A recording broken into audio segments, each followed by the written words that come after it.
কিসের গাছ জানেন? এটা হচ্ছে বরবটির গাছ। আর এই যে আমার ছোট্ট রাখাল বাচ্চাটা আসলে অনেক কিউট মাশাআল্লাহ। দেখতে কেমন লাগছে বলেন তো? যে গরুকে অনেক আদর করে খড় খাওয়াচ্ছে। আসলে অনেক সুন্দর। আসসালামু আলাইকুম, আমি সুচি স্টাডি ওয়ার্ল্ড থেকে। আমরা ঢাকা থেকে সরাসরি নেমেই চলে এসেছি আমার ভাইয়ের শ্বশুরবাড়িতে এই ফার্স্ট টাইমে। তো এটা হচ্ছে বগুড়া শহর থেকে অনেক দূর, একদম পুরাই গ্রাম সাইডে। তো আসার পরপরই হচ্ছে আমাদেরকে অনেক নাস্তা দিয়েছে। আর তার সাথে আমার এই যে ভালোবাসার বাচ্চাগুলো, এগুলোকে দেখার পরে আমার যত ক্লান্তি ছিল, যত মানে মন খারাপ ছিল সবকিছু ভালো হয়ে গিয়েছে আলহামদুলিল্লাহ মাশাআল্লাহ। তো আমিও আসলে বাচ্চাদেরকে খুবই পছন্দ করি আর বাচ্চারাও আমাকে খুবই পছন্দ করে। এগুলো সব হচ্ছে আমার খালাতো ভাই-বোনদের বাচ্চা, তারপরে আমার বাচ্চা। তো এই যে ওকে আমি ফার্স্ট টাইম হচ্ছে মালটা খাওয়াচ্ছিলাম। তো আমার হাতে খেতে খুবই পছন্দ করছিল। ওটা খাওয়ার পর থেকে ও এখন আমি যাই খাই তখনই আমার কাছে চলে আসে খাওয়ার জন্য মাশাআল্লাহ। কেউ মাশাআল্লাহ বলতে ভুলবেন না। এটা হচ্ছে আমার আরেকটা জানের টুকরা বলতে গেলে মানে কি বলবো এটা আসলে বলার কিছু না। আমি ওকে অনেক ভালোবাসি। এটা হচ্ছে আমার একটা খালাতো বোনের ছেলে সাবিদ আর এটা হচ্ছে আলভি। তো আলভির খাওয়া দেখে সাবিদও আমার কাছে এসেছে। তারপরে আমরা খাওয়া-দাওয়া দুপুরের শেষে আসলে এত ক্ষুধা ছিল যে খাওয়ার কোনো ভিডিও করতে পারি নাই আমি। বাট অনেক আইটেমের খাবার দিয়েছিল আমার ভাবি বাসা থেকে আরকি।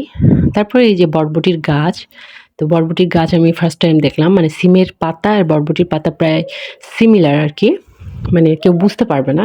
তারপর এগুলো হচ্ছে আমার ভাবিদেরই আরকি গরু। ওদের আরও গরু ছিল। এগুলো হচ্ছে গাভী। তো এগুলো হচ্ছে আরও ছিল যেগুলো হচ্ছে বিক্রি করে দিয়েছে। এই কয়টাই আছে। তো এগুলো দেখতে আসলে খুবই ভালো লাগছিল। যদিও আজান ১ম গরু খুবই ভয় পাচ্ছিল। তারপরে আস্তে used to হয়ে গিয়েছে। ও গরুকে খাবার দিচ্ছিল, মানে অনেক টেক কেয়ার করছিল। তারপরে পড়েও গিয়েছে। গায়ে একদম কাদা মাখামাখি মানে একদম গ্রামের পরিবেশে একদম মিলেমিশে গিয়েছে আমার বাচ্চাটা মাশাআল্লাহ।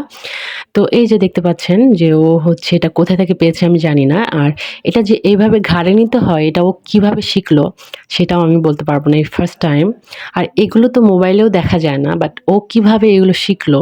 আর এটাতে করে যে উম খড় নিয়ে যেতে হয় এভাবে, সেটাও বা ও কি করে জানলো আমি জানি না। তো এটা হয়তোবা মানে আল্লাহই ওর মাথাতে হচ্ছে ব্রেইন দিয়ে দিয়েছে, বুদ্ধিটা দিয়ে দিয়েছে। তো আমি আসলে গ্রামে হচ্ছে বড় হয়েছি। বড় হইনি মানে ৩-৪ বছর ছিলাম। তো আমি গ্রামের অনেক কিছুই জানি, অনেক কাজই জানি। তো হচ্ছে আমার ছেলে কখনো দেখেও নাই আর হচ্ছে এগুলো কখনো বোঝেও না। তো ও কিভাবে শিখলো আমি জানি না।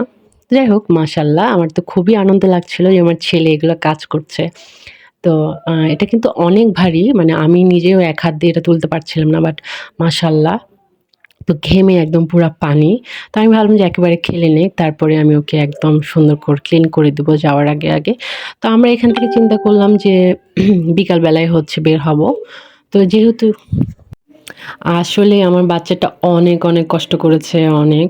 তারপরে এই যে ফাইনালি আমাদের জন্য সিএনজি ডাকতে গিয়েছিল বাট সিএনজি পায় নাই বা আমরা যেখানে যাবো আরকি শহরে আমার খালার বাসায়, সেখানে কেউ যাবে না। তারপরে এই যে অটো ভ্যানগুলো নিয়ে আসছে। তো এটাতে উঠার পরে আজান আর আরো বাচ্চারা সবাই অনেক খুশি। এই যে সাবিদ আমার কোলে বসে। ও তো আমার সবথেকে মানে সব বাচ্চাই আমার কাছে ফেভারাইট। বাট ওর সাথে আমার আলাদা একটা কানেকশন আছে। বাট হচ্ছে ওই যে কোলে আছে আর গ্রামের পরিবেশ আর মিষ্টি একটা ধানের গন্ধ সবকিছু মিলায়ে আসলে অনেক ভালো লাগছিল। একদম মানে মাইন্ড ফ্রেশ বললেই চলে।